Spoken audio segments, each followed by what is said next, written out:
Prime time ന്യൂസിലേക്ക് വിശദമായി. സംസ്ഥാനത്ത് ഡ്രൈവിംഗ് ടെസ്റ്റ് പരിഷ്കരിച്ച് ഉത്തരവായി. 4 ചക്ര വാഹനങ്ങൾക്ക് ഇനി മുതൽ ടെസ്റ്റ് ഉണ്ടാകില്ല. വാഹനം പാർക്ക് ചെയ്യുന്നതുൾപ്പെടെ പരിശോധിക്കുന്ന പുതിയ രീതി നടപ്പാക്കും. ഒരു മോട്ടോർ വെഹിക്കിൾ ഇൻസ്പെക്ടർക്ക് മുന്നിൽ പ്രതിദിനം 30 പേർക്ക് മാത്രമാണ് ഡ്രൈവിംഗ് ടെസ്റ്റിൽ പങ്കെടുക്കാൻ കഴിയുക. പരിഷ്കരിച്ച രീതി മെയ് 1 നിലവിൽ വരും. ഇരുചക്ര വാഹനങ്ങളുടെ ലൈസൻസ് ടെസ്റ്റിന് കാലുകൊണ്ട് ഗിയർ മാറുന്ന വണ്ടികൾ മാത്രം. 4 ചക്ര വാഹനങ്ങളുടെ ലൈസൻസിന് ഓട്ടോമാറ്റിക് ഗിയറുള്ള വണ്ടി അനുവദിക്കില്ല. ഗ്രൗണ്ട് ടെസ്റ്റിലെ രീതി സമഗ്രമായി പരിഷ്കരിച്ചു. കയറ്റമിറക്കം, വളവും തിരിവുമുള്ള വഴികൾ എന്നിവയിലൂടെ വാഹനം മുന്നോട്ടും പിന്നോട്ടും ഓടിക്കാനുള്ള കഴിവും വ്യത്യസ്ത സാഹചര്യങ്ങളിൽ വാഹനം പാർക്ക് ചെയ്യാനുള്ള കഴിവും പരിശോധിക്കും. റോഡ് ടെസ്റ്റ് മൈതാനങ്ങളിൽ നടത്തുന്ന രീതി ഒഴിവാക്കണമെന്ന കർശന നിർദ്ദേശമുണ്ട്. ഡ്രൈവിംഗ് സ്കൂളുകൾ കൊണ്ടുവരുന്ന കാറുകൾക്ക് ഡാഷ് ക്യാമറ നിർബന്ധമാക്കും. ടെസ്റ്റ് ക്യാമറയിൽ റെക്കോർഡ് ചെയ്യും. ലൈസൻസ് ടെസ്റ്റിന് ശേഷം ദൃശ്യങ്ങൾ ബന്ധപ്പെട്ട ഉദ്യോഗസ്ഥൻ വാങ്ങി സൂക്ഷിക്കണം. പ്രതിദിനം ഒരു മോട്ടോർ വെഹിക്കിൾ ഇൻസ്പെക്ടറും ഒരു അസിസ്റ്റന്റ് മോട്ടോർ വെഹിക്കിൾ ഇൻസ്പെക്ടറും ചേർന്ന് ഡ്രൈവിംഗ് ടെസ്റ്റ് നടത്തേണ്ടവരുടെ എണ്ണം 30 നിജപ്പെടുത്തി. ഇതിൽ 20 പേർ ആദ്യമായി ശ്രമിക്കുന്നവരും 10 പേർ നേരത്തെ ശ്രമിച്ച് പരാജയപ്പെട്ടവരുമായിരിക്കണം. ലേണേഴ്സ് ടെസ്റ്റും സമാന്തരമായി ക്രമീകരിക്കണം. മെയ് 1 ഉത്തരവ് പ്രാബല്യത്തിൽ വരും. 24 തിരുവനന്തപുരം. KSRTC മാനേജിംഗ് ഡയറക്ടറായി പ്രമോദ് ശങ്കറെ നിയമിച്ചു. നിലവിൽ ജോയിന്റ് MD ആണ്. സ്വിഫ്റ്റിന്റെ ചെയർമാൻ ആൻഡ് മാനേജിംഗ് ഡയറക്ടറുടെ അധിക ചുമതലയും പ്രമോദ് ശങ്കറിന് നൽകിയിട്ടുണ്ട്. ബിജു പ്രഭാകർ സ്ഥാനമൊഴിഞ്ഞതിനെ തുടർന്നാണ് നിയമനം. തിരുവനന്തപുരം വെമ്പായം സ്വദേശിയാണ് IOFS ഉദ്യോഗസ്ഥനായ പ്രമോദ് ശങ്കർ.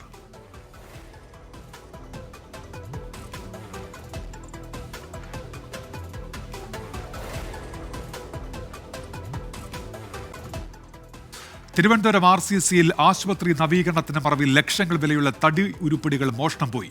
വീഴ്ചയുണ്ടായെന്ന് കണ്ടെത്തിയതിനെ തുടർന്ന് എഞ്ചിനീയറിംഗ് വിഭാഗം മേധാവി ഗിരി പുരുഷോത്തമനെ സസ്പെൻഡ് ചെയ്തു. പോലീസ് അന്വേഷണം തുടങ്ങി. MG പ്രതീഷ് തിരുവനന്തപുരത്ത് നിന്ന്. പ്രതീഷ്, വിവരങ്ങൾ എന്തൊക്കെയാണ്?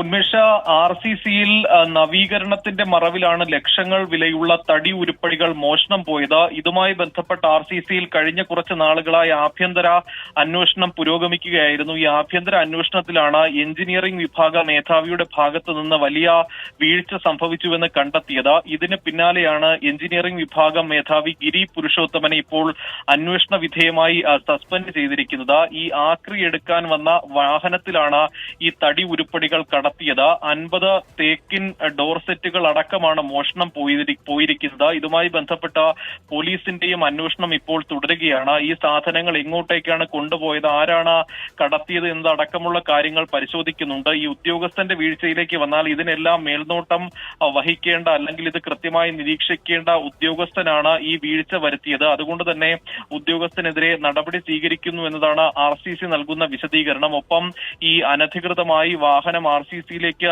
വരുന്നതിനും ഒപ്പം അപരിചിതരായ വ്യക്തികൾക്ക് RCCയിൽ പ്രവേശനം നൽകുന്നതിനുമടക്കം ഈ ഉദ്യോഗസ്ഥന്റെ അലംഭാവം വഴിയൊരുക്കിയെന്നും റിപ്പോർട്ടിൽ പറയുന്നുണ്ട്. അതുകൊണ്ട് തന്നെ ശക്തമായ നടപടി സ്വീകരിക്കുന്നു എന്നതാണ് RCC നൽകുന്ന വിശദീകരണം. എന്തായാലും പോലീസ് അന്വേഷണത്തിൽ ഈ തടി ഉരുപ്പടികൾ എങ്ങോട്ടേക്ക് കൊണ്ടുപോയി, എവിടേക്ക് കടത്തി എന്നതടക്കമുള്ള കാര്യങ്ങൾ പുറത്തുവരുമെന്നതാണ് നമുക്ക് മനസ്സിലാക്കാൻ കഴിയുന്ന കാര്യം. എന്തായാലും ഈ മോഷണത്തിൽ വലിയ ലക്ഷക്കണക്കിന് രൂപയുടെ നാശനഷ്ടമാണ് നിലവിൽ RCCക്ക് ഉണ്ടായിരിക്കുന്നത്. ലേലം ചെയ്യാൻ സൂക്ഷിച്ചിരുന്ന തടി ഉരുപ്പടികളും മറ്റു വസ്തുക്കളുമാണ് ഇപ്പോൾ മോഷണം പോയിരിക്കുന്നത്. ഉന്മേഷ്, MG പ്രതീഷാണ് തിരുവനന്തപുരത്ത് നിന്ന് വിശദാംശങ്ങൾ നൽകിയത്. വന്യജീവി ആക്രമണങ്ങളിൽ വാക്പോര്.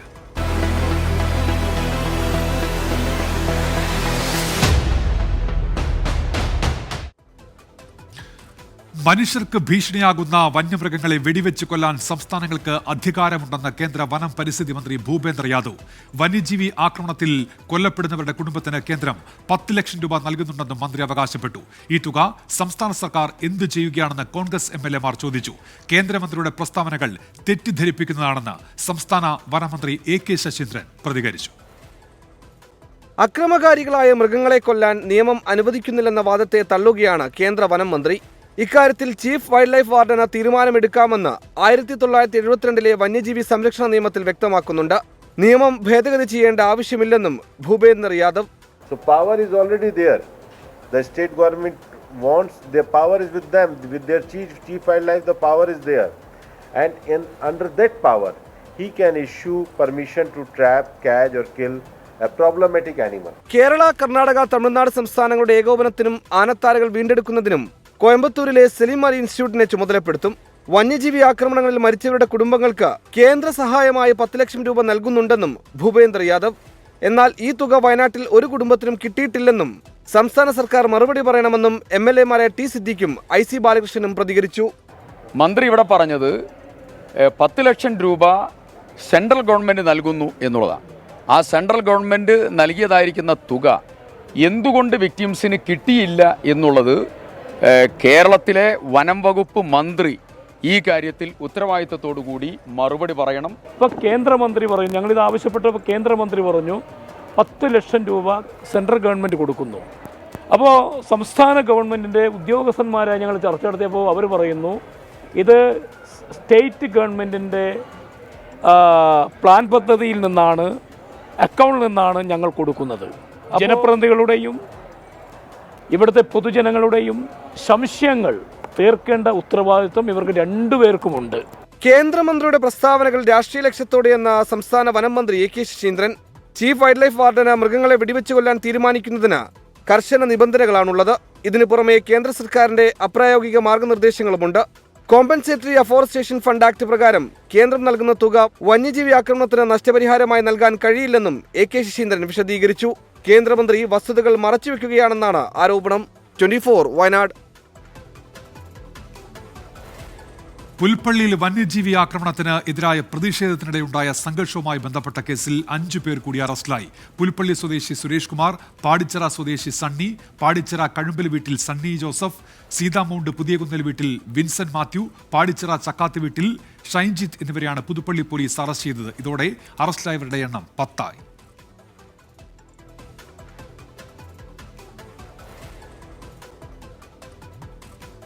പ്രതിഷേധം അണയാതെ വയനാട്.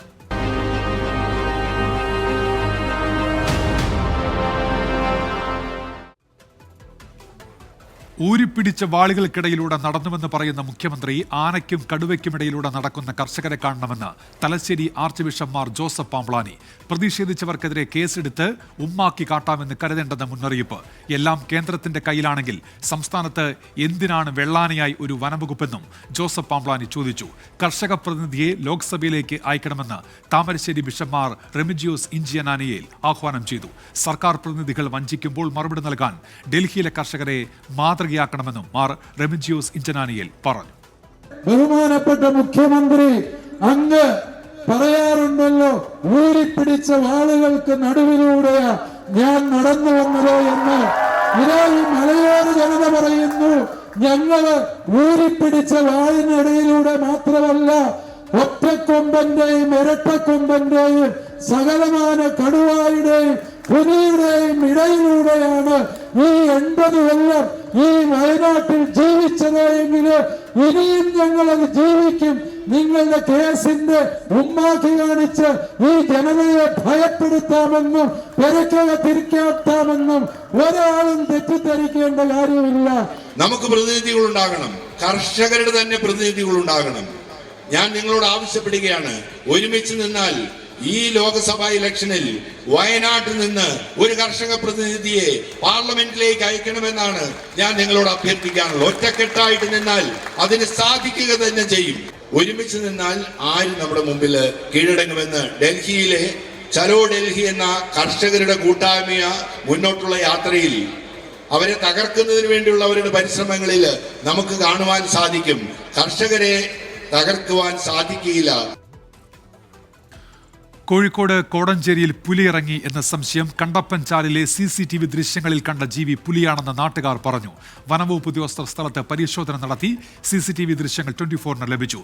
അഭിജിത്ത് മുഴക്കുന്നുണ്ട് കോഴിക്കോട് നിന്ന്. അഭിജിത്ത്, ഇത് പുലിയെന്ന വനംവകുപ്പ് സ്ഥിരീകരിക്കുന്നുണ്ടോ? ഉന്മേഷ്, നിലവിൽ അത്തരത്തിലൊരു സ്ഥിരീകരണം വനം വകുപ്പിന്റെ ഭാഗത്തു നിന്ന് ഉണ്ടായിട്ടില്ല. വനം വകുപ്പ് ഒരു പ്രാഥമികമായ രീതിയിൽ ഒരു പരിശോധന വനം വകുപ്പ് നടത്തിയിട്ടുണ്ട്. ഈ പ്രദേശത്ത് ആദ്യമായാണ് ഇത്തരത്തിൽ പുലിയെ കാണുന്നത് എന്നുള്ളതാണ് ഈ നാട്ടുകാർ പറയുന്നത്. ഇവിടെ ഒരു ചെറുകിട ജലവൈദ്യുത പദ്ധതിയുണ്ട്. അതിന് സമീപത്തുള്ള സെക്യൂരിറ്റി ബിൽഡിംഗിലെ CCTVയിലാണ് ഇത്തരത്തിൽ ഈ ദൃശ്യങ്ങൾ പതിച്ചത്. പ്രാഥമികമായ ഒരു വിലയിരുത്തൽ ഇത് പുലി എന്നുള്ളത് തന്നെയാണ്. ഈ ഒരു മൃഗത്തിന്റെ 3 വന്യജീവികൾ, അതായത് പുലിയെന്ന് സംശയിക്കുന്ന 3 ജീവികളുടെ ദൃശ്യങ്ങളാണ് ഈ CCTVയിൽ ഉള്ളത്. ഈ കണ്ടപ്പൻചാൽ ഒരു വനമേഖലയാണ്, വനമേഖലയോട് ചേർന്ന് കിടക്കുന്ന ഒരു പ്രദേശമാണ്. അതിന്റെ പരിസരങ്ങളിലെല്ലാം തന്നെ ജനവാസ മേഖലയും കൂടി ഉള്ളതാണ്. ഏതാണ്ട് ഇന്ന് വൈകിട്ട് 6:30 കൂടിയാണ് ഇത്തരത്തിൽ ഒരു സംഭവം ഉണ്ടാകുന്നത്. തുടർന്ന് ഉടൻ തന്നെ സമീപത്തുള്ള വനം വകുപ്പിന്റെ ഒരു കെട്ടിടം ഓഫീസ് അവിടെ തന്നെ പ്രവർത്തിക്കുന്നുണ്ട്. അവിടെ ഈ നാട്ടുകാർ വിവരം അറിയിച്ചിരുന്നു. തുടർന്ന് പ്രാഥമികമായ രീതിയിലുള്ള ഒരു പരിശോധന വനം വകുപ്പ് നടത്തുകയും ചെയ്തിട്ടുണ്ട്. ഏതായാലും ഒരു സ്ഥിരീകരണം, പുലി എന്നുള്ള കാര്യത്തിൽ വനം വകുപ്പിന്റേതായ ഒരു സ്ഥിരീകരണം ഇനിയും വരേണ്ടിയിരിക്കുന്നു. ഉന്മേഷ്. അഭിജിത്ത് മുഴക്കുന്നാണ് വിവരങ്ങൾ നൽകിയത്. തൃശൂർ പാലപ്പിള്ളിയിൽ വീണ്ടും പുലിയിറങ്ങി. എലിക്കോട് ആദിവാസി കോളനിക്ക് സമീപത്തെത്തിയ പുലി തോട്ടത്തിൽ നിന്ന് പശുക്കുട്ടിയെ കൊന്നു. പത്തനംതിട്ടയിൽ കാട്ടാന ആക്രമണത്തിൽ വീട് തകർന്നു. മലയാറ്റൂർ ആറാട്ടുകടവ് ദുർഗാദേവി ക്ഷേത്രം കാട്ടാനക്കൂട്ടം ആക്രമിച്ചു. വയനാട്ടിലെ ആളക്കൊല്ലി കാട്ടാന വേലൂർ മഗ്ന കർണാടക വനത്തിൽ തുടരുകയാണ്. കാട്ടാന ശല്യം രൂക്ഷമായി തുടരുന്നതിനിടെയാണ് പാലപ്പിള്ളിയിൽ പുലിയുടെ സാന്നിധ്യം. എലിക്കോട് ആദിവാസി കോളനിയിൽ വീടിനു പുറകിലെ തോട്ടത്തിൽ നിന്ന പശുക്കുട്ടിയെ പുലി കൊന്നുതിന്നതോടെ പ്രദേശവാസികൾ ആശങ്കയിലാണ്. ആഴ്ചകൾക്ക് മുമ്പ് എച്ചിപ്പാറ കുണ്ടായി വലിയകുളം പ്രദേശത്തും പുലിയിറങ്ങി പശുക്കളെ പിടികൂടിയിരുന്നു. പുലിയെ പിടികൂടാൻ കൂട് സ്ഥാപിക്കണമെന്നാണ് നാട്ടുകാരുടെ ആവശ്യം. പത്തനംതിട്ടയിൽ തേക്കതോട് മൂർത്തിമണ്ണിൽ കാട്ടാന വീട് തകർത്തു. ഇന്ന് പുലർച്ചെയോടെയാണ് തേക്കതോട് സ്വദേശി അജിയുടെ വീട് കാട്ടാന തകർത്തത്. ഇന്നലെ രാത്രിയാണ് മലയാറ്റൂർ ആറാട്ടുകടവ് ദുർഗാദേവി ക്ഷേത്രത്തിൽ കാട്ടാനക്കൂട്ടമെത്തിയത്. തെങ്ങുകൾ മറിച്ചിട്ട കാട്ടാനക്കൂട്ടം മതിലും തകർത്തു. ഇതിന് സമീപമാണ് കഴിഞ്ഞ ദിവസം കുട്ടിയാന കിണറ്റിൽ വീണത്.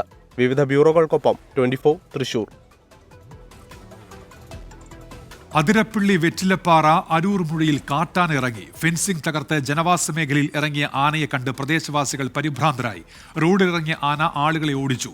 ചാലക്കുടി പുഴയിൽ കുളിക്കാൻ ഇറങ്ങിയവരും കാട്ടാനയെ കണ്ട് ഭയന്നോടി. വിവരമറിയിച്ചിട്ടും കൊന്നക്കുഴി ഫോറസ്റ്റ് സ്റ്റേഷനിൽ നിന്ന് ഉദ്യോഗസ്ഥരെത്താൻ വൈകി എന്നാണ് ആക്ഷേപം. ഏറെ നേരത്തിന് ശേഷം നാട്ടുകാരും വനപാലകരും ചേർന്ന് ആനയെ കാടുകയറ്റി. CPI സ്ഥാനാർത്ഥികളായി.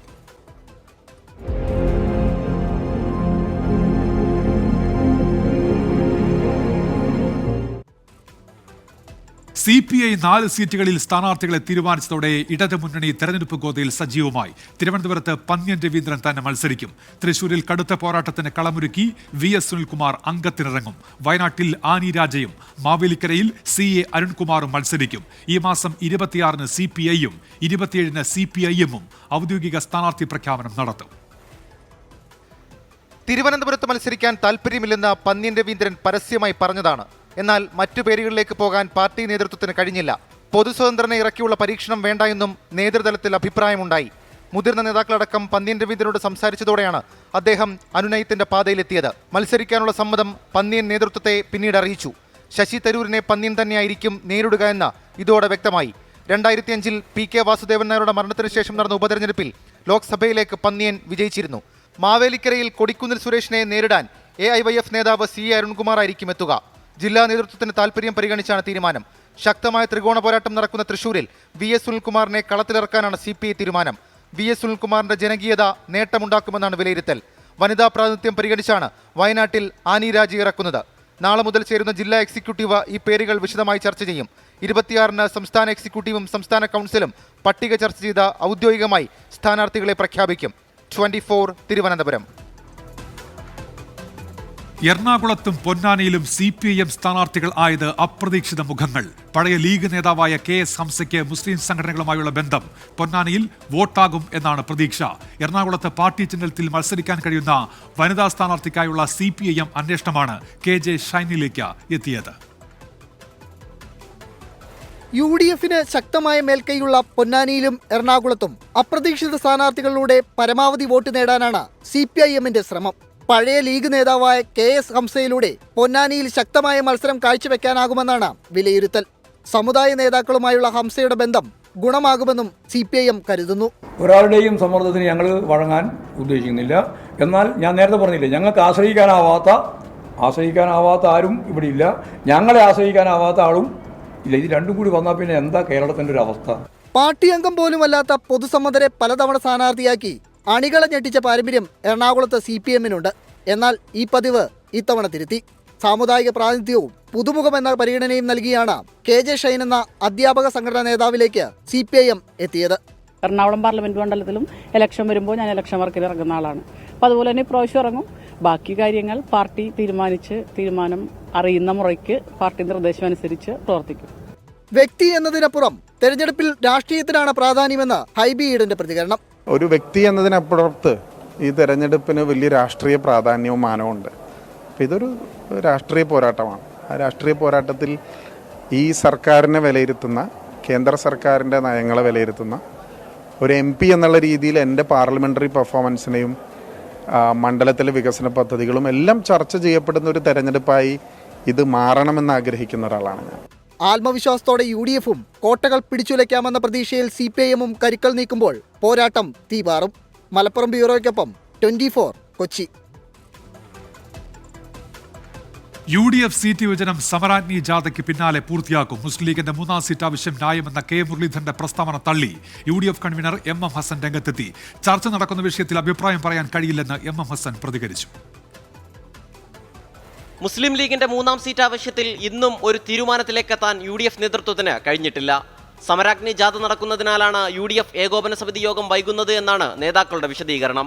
എന്നാൽ ലീഗുമായി സമവായത്തിലെത്താൻ കഴിയാത്തതാണ് യഥാർത്ഥ പ്രശ്നം.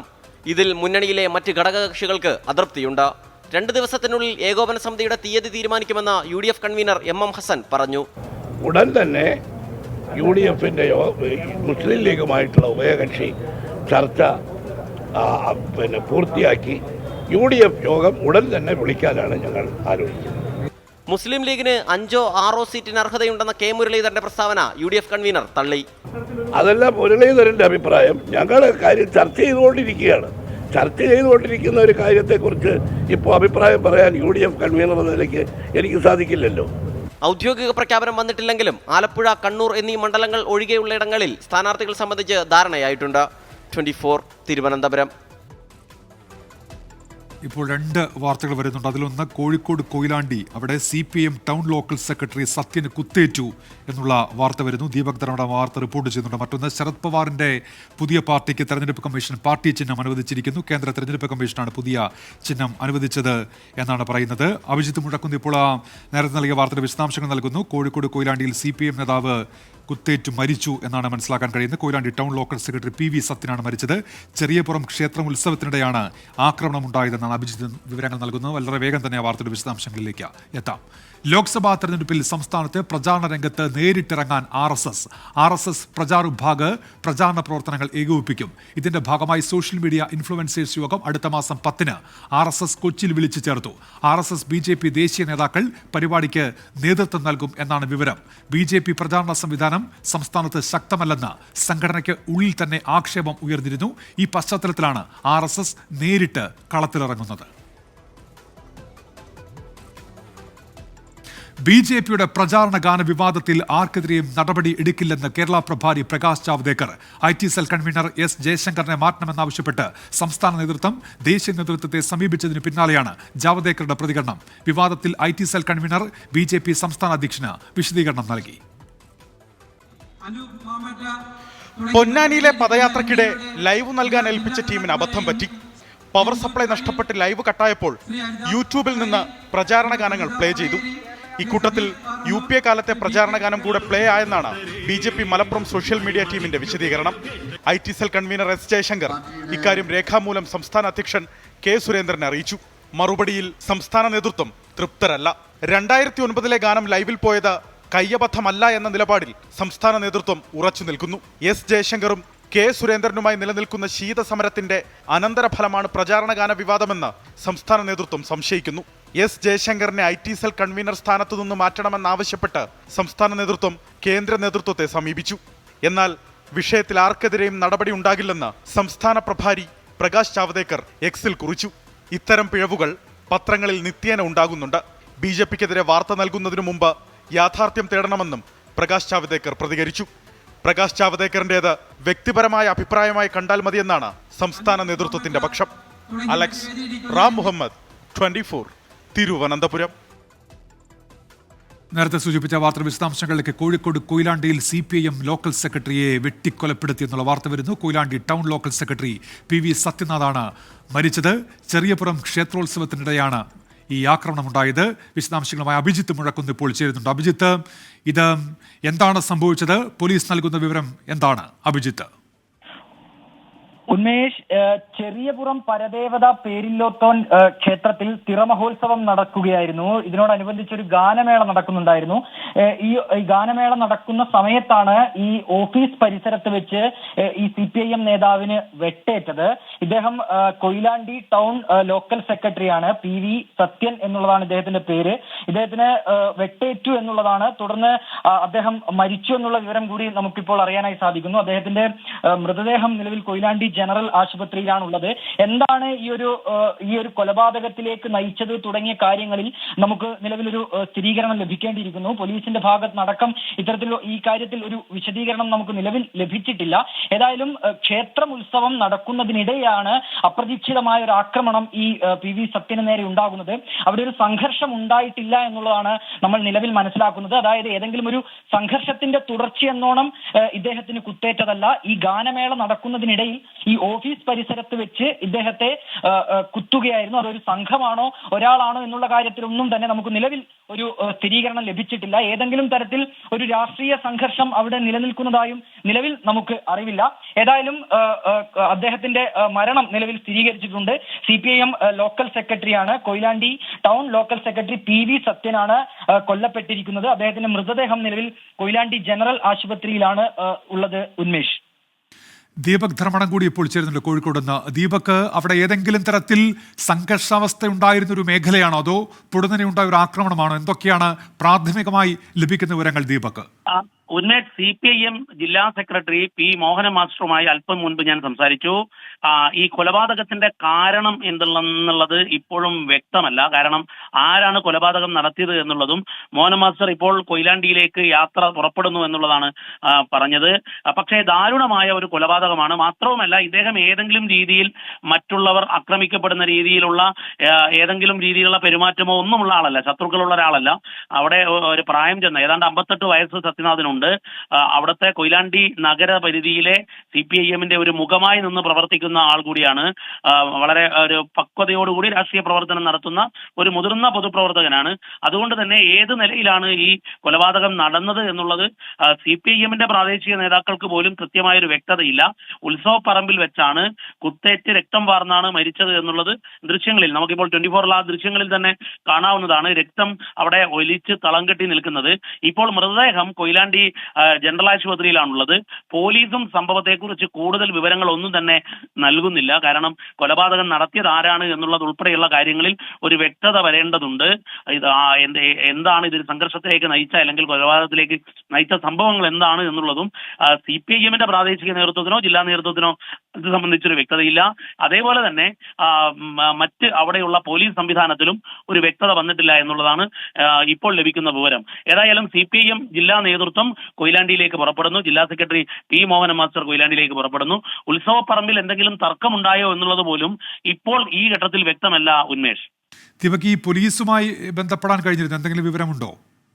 അല്ല, പോലീസും ഇത്തരത്തിൽ ഒരു കുത്തേറ്റു CPIMന്റെ ഒരു പ്രാദേശിക പ്രമുഖ നേതാവ് കൊല്ലപ്പെട്ടു, ആശുപത്രിയിലാണ് ഇപ്പോൾ ബോഡി ഉള്ളത് എന്നുള്ള വിവരം മാത്രമാണ് നൽകുന്നത്. അതിലപ്പുറത്തേക്കുള്ള പരിക്കേറ്റ് രക്തം വാർന്നു മരിച്ചു എന്നുള്ളതല്ലാതെ മറ്റൊരു വിവരങ്ങൾ ഇപ്പോൾ ലഭ്യമല്ല. ഇപ്പോഴും നമ്മൾ പോലീസുമായി ബന്ധപ്പെട്ടുകൊണ്ടിരിക്കുകയാണ്. ഉന്മേഷ്, എത്ര സമയത്തിനുള്ളിൽ അത്തരത്തിലൊരു വ്യക്തത വരുമെന്ന് പ്രതീക്ഷിക്കാം ദീപക്? നമുക്ക് പോലീസ് ഇപ്പോൾ ഞാൻ ഉന്മേഷുമായി PCR-ൽ നിന്ന് സംസാരിച്ചുകൊണ്ടിരിക്കുന്ന വേളയിലും പോലീസുമായി സംസാരിച്ചുകൊണ്ടിരിക്കുകയായിരുന്നു. അതിനിടയിലാണ് ഞാൻ സ്റ്റുഡിയോയിൽ നിന്നുള്ള കോൾ കട്ട് ചെയ്തെടുത്തത്. ഏതായാലും കൊയിലാണ്ടി പോലീസിൽ നിന്നാണ് ഇതിലൊരു വ്യക്തത വരേണ്ടത്. വീണ്ടും നമ്മൾ കൊയിലാണ്ടി പോലീസിനെ ബന്ധപ്പെടുകയാണ്. ഉന്മേഷ്, ശരി ദീപക്, ഏതായാലും അതിൽ വ്യക്തത വരുത്തൂ. കൊയിലാണ്ടിയിലാണ് CPIMന്റെ ടൗൺ ലോക്കൽ സെക്രട്ടറി ഇപ്പോൾ കുത്തേറ്റ് മരിച്ചു എന്നുള്ള വാർത്ത വന്നിരിക്കുന്നത്. ക്ഷേത്ര ഉത്സവം നടക്കുന്നതിനിടെ, ചെറിയപുറം ക്ഷേത്രോത്സവത്തിനിടെ എന്നാണ് മനസ്സിലാക്കാൻ കഴിയുന്നത് കുത്തേറ്റത്.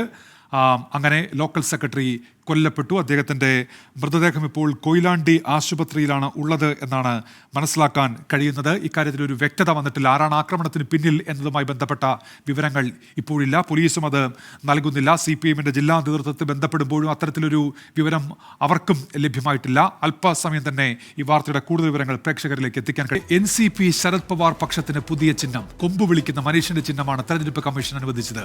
NCPയുടെ ക്ലോക്ക് ചിഹ്നം അജിത് പവാറിന് ലഭിച്ചതോടെയാണ് ശരത് പവാർ പക്ഷം പുതിയ ചിഹ്നം സ്വീകരിക്കുന്നത്.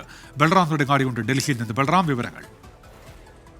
ഉന്മേഷ്, NCP ശരത് പവാർ പക്ഷത്തിന് പുതിയ ചിഹ്നം അനുവദിച്ചിരിക്കുകയാണ് കേന്ദ്ര സർക്കാർ. നേരത്തെ ഈ അജിത് പവാർ പക്ഷത്തെ ഔദ്യോഗിക NCP ആയി പ്രഖ്യാപിച്ച ഒരു പശ്ചാത്തലത്തിലാണ് ശരത് പവാറിന് പക്ഷത്തിന് പുതിയ പേരും ചിഹ്നവും അനുവദിക്കാനുള്ള സാഹചര്യമുണ്ടായത്. ശരത് പവാറിന്റെ NCPക്ക് നാഷണലിസ്റ്റ് കോൺഗ്രസ് പാർട്ടി ശരത് ചന്ദ്ര പവാർ എന്ന പേരാണ് തെരഞ്ഞെടുപ്പ് കമ്മീഷൻ അംഗീകരിച്ചത്. അതിനുശേഷം ചിഹ്നത്തിന്റെ കാര്യത്തിൽ 3 നിർദ്ദേശങ്ങൾ നേരത്തെ മുന്നോട്ട് വച്ചിരുന്നു. ഉദയസൂര്യൻ അടക്കമുള്ള ചിഹ്നങ്ങളായിരുന്നു നേരത്തെ മുന്നോട്ട് വച്ചിരുന്നത് എങ്കിൽ അവ ഒഴിവാക്കിക്കൊണ്ട് തെരഞ്ഞെടുപ്പ് കമ്മീഷന്റെ കൈവശമുള്ള ചിഹ്നങ്ങളിൽ ഒന്നായ കുഴൽ ഊതുന്ന കൊമ്പ് ഊതുന്ന മനുഷ്യൻ എന്ന ചിഹ്നമാണ് ഇപ്പോൾ ശരത് പവാർ പക്ഷത്തിന് അനുവദിച്ചിരിക്കുന്നത്. ഔദ്യോഗികമായി അല്പസമയം മുമ്പാണ് കേന്ദ്ര തെരഞ്ഞെടുപ്പ് കമ്മീഷൻ ഇതുമായി ബന്ധപ്പെട്ടുള്ള ഉത്തരവ് പുറത്തിറക്കിയിരിക്കുന്നത്. ശരി ബൽറാം നെടുങ്ങാടിയാണ് വിവരങ്ങൾ നൽകിയത്. TP ചന്ദ്രശേഖരൻ വധക്കേസ് പ്രതി PK കുഞ്ഞനന്ദന്റെ മരണത്തിൽ ദുരൂഹത ആരോപിച്ച് മുസ്ലിം ലീഗ് നേതാവ് KM ഷാജി കേസിൽ നേതാക്കളിലേക്ക് എത്താനുള്ള ഏക കണ്ണി കുഞ്ഞനന്ദനാണ് എന്നും രഹസ്യം ചോരുമോ എന്ന ഭയം വരുമ്പോൾ കൊന്നവരെ കൊല്ലുമെന്നും KM ഷാജി പറഞ്ഞു. എന്നാൽ ആരോപണം അടിസ്ഥാനരഹിതമാണെന്ന് PK കുഞ്ഞനന്ദന്റെ മകൾ PK ഷബ്ന പ്രതികരിച്ചു. TP വധക്കേസ് ചർച്ചകൾ വീണ്ടും സജീവമാകുന്നതിനിടയിലാണ് KM ഷാജിയുടെ ആരോപണം. കണ്ണൂരിലെ എല്ലാ രാഷ്ട്രീയ കൊലപാതകങ്ങളിലും കൊന്നവർ കൊല്ലപ്പെട്ടിട്ടുണ്ടെന്ന് KM ഷാജി. ഫസൽ കൊലക്കേസിലെ 3 പേരെ കൊന്നത് CPM ആണെന്നും ആരോപണം. കുഞ്ഞനന്ദൻ മരിച്ചത് ഭക്ഷ്യവിഷബാധയെ തുടർന്നാണ്. കണ്ണൂരിലെ എല്ലാ രാഷ്ട്രീയ കൊലപാതകങ്ങളിലും കൊന്നവർ കൊല്ലപ്പെട്ടിട്ടുണ്ട്. കുറച്ചാളുകളെ കൊല്ലാൻ വിടും, അവർ കൊന്നുകഴിഞ്ഞ് വരും. കുറച്ചു കഴിഞ്ഞ് ഇവരിൽ നിന്നും രഹസ്യം ചോർന്നേക്കുമോ എന്ന ഭയം വരുമ്പോൾ കൊന്നവരെ കൊല്ലും. ഫസൽ കൊലപാതക കേസിലെ 3 പേരെ കൊന്നത് CPM ആണ്. മലപ്പുറം കൊണ്ടോട്ടി മുസ്ലിം ലീഗ് മുനിസിപ്പൽ സമ്മേളന വേദിയിലാണ് KM ഷാജിയുടെ പ്രസംഗം. എന്നാൽ PK കുഞ്ഞനന്ദന്റെ മരണത്തിൽ ദുരൂഹതയിലെന്ന് മകൾ PK ഷബ്ന പ്രതികരിച്ചു. തന്റെ പിതാവ് മരിക്കാൻ കാരണമായത് UDF ഭരണകൂടമാണെന്നും പാർട്ടിയുമായി ആലോചിച്ച തുടർ നടപടി സ്വീകരിക്കുമെന്നും PK ഷബ്ന പറഞ്ഞു. അച്ഛന്റെ അസുഖത്തിന് കൃത്യമായ ചികിത്സ അന്ന് ഭരിച്ചുകൊണ്ടിരുന്ന UDF സർക്കാർ നൽകാതിരുന്നത് കാരണമാണ് അച്ഛനെ അസുഖം മൂർച്ചത് അച്ഛൻ മരണപ്പെട്ടത്. സത്യത്തില് കൊന്നത് UDFന്റെ ഭരണകൂടമാണ്. KM ഷാജിയുടെ ആരോപണത്തിൽ CPIM സംസ്ഥാന സെക്രട്ടറിയുടെ മറുപടി ഇങ്ങനെ: എന്തും തോന്നുന്ന കാര്യം പറയുന്ന വിളിച്ചു പറയുന്ന അമ്മാതിരിയുള്ള ആളോട് ഒന്നും മറുപടി പറയുന്നത് ഞാനില്ല. അങ്ങനെ എഴുതിക്കോട്ടെ, ഇല്ല അതിനോടെല്ലാം പ്രതികരിക്കാൻ നടക്കുക. KM ഷാജിയുടെ ആരോപണത്തെക്കുറിച്ച് അദ്ദേഹത്തിന് മാത്രമേ പറയാൻ കഴിയൂ എന്ന് MM ഹസൻ പ്രതികരിച്ചു. 24 മലപ്പുറം. പ്രൈം ടൈം ന്യൂസിലേക്ക് തിരികെ ഇനി കായിക വാർത്തകൾ.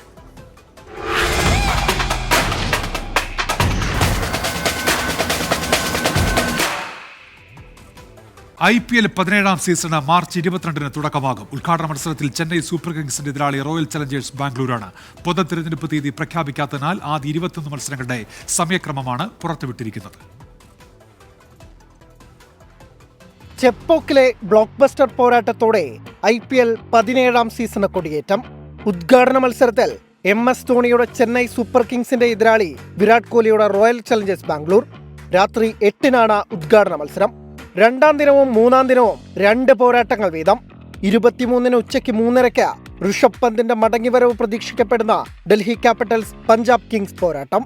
അന്നേ ദിവസം 7:30 കൊൽക്കത്ത നൈറ്റ് റൈഡേഴ്സ് സൺറൈസേഴ്സ് ഹൈദരാബാദിനെയും നേരിടും. മാർച്ച് 24-ന് 3:30 നടക്കുന്ന ആദ്യ മത്സരത്തിൽ സഞ്ജു സാംസന്റെ രാജസ്ഥാൻ റോയൽസിന്റെ എതിരാളി ലക്നൌ സൂപ്പർ ജയന്റ്സ്. രാത്രി 7:30 ഗുജറാത്ത് ടൈറ്റൻസിന്റെ എതിരാളി 5 തവണ ചാമ്പ്യന്മാരായ മുംബൈ ഇന്ത്യൻസ്. കഴിഞ്ഞ 2 സീസണിലും ഗുജറാത്ത് നായകനായിരുന്ന ഹാർദിക് പണ്ഡ്യ ഇത്തവണ മുംബൈയെ നയിക്കുന്നു എന്ന പ്രത്യേകതയും ഈ മത്സരത്തിനുണ്ട്. പൊതു തെരഞ്ഞെടുപ്പ് തീയതി അറിഞ്ഞാൽ ബാക്കി മത്സരക്രമം കൂടി പുറത്തുവിടും. Sports desk 24. ആറ്റുകാൽ പൊങ്കാലയ്ക്ക് 2 നാൾ പൊങ്കാലയ്ക്കായി തലസ്ഥാനം ഒരുങ്ങിക്കഴിഞ്ഞ് വിപുലമായ ക്രമീകരണങ്ങളാണ് ക്ഷേത്ര പരിസരത്ത് ഒരുക്കിയിരിക്കുന്നത്. ഏഷ്യയിലെ തന്നെ ഏറ്റവും വലിയ വനിതാ സംഗമമായ ആറ്റുകാൽ പൊങ്കാലയ്ക്ക് തലസ്ഥാന നഗരം ഒരുങ്ങിക്കഴിഞ്ഞു.